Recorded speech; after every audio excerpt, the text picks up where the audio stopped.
လူတွေရဲ့ကြားမှာအသက်ရှူရမတန်စကားပြောရဒီလိုနဲ့ကွာဒီခါလေးထိကြံစားလာလေငါမသိခဲ့ငါစိတ်ဆွမ်းအားတွေနဲ့နေရဒီကဘာမှရှိတော့ရှိလိမ့်မယ်တော်မြင်များလူတွေနဲ့ပေါင်းပြီးဆက်ဆံငါမကြွမ်းပါပြောပေးကြပါလားကွယ်ကိုဘာထဲမှာရှိနေရတာကိုမဖြစ်ခဲ့ရပါတယ်အပေါင်းတွေချိုးနေခင်ပြီးတလားလောက်ဝေးရင်တွေ့ရင်တစ်စိမ်မှာပဲ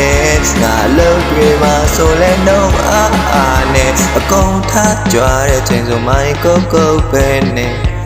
လူတွေမကြိုက်တဲ့ငါရဲ့ပုံစံသွင်းပြင်းငါတိတ်ချုံမရပါလားငါအသက်ဒီနေတဲ့ဒီအမှုပညာကိုသိစီထားတာလားငါမလွတ်လပ်သလိုငါအပေါ်မျက်လုံးများစွာကြ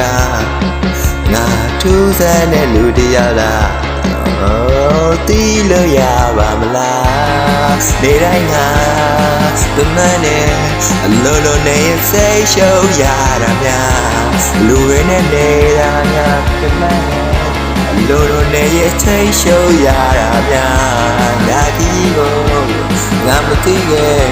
ငယ်စဉ်ကထိတ်ချုံထားတာလား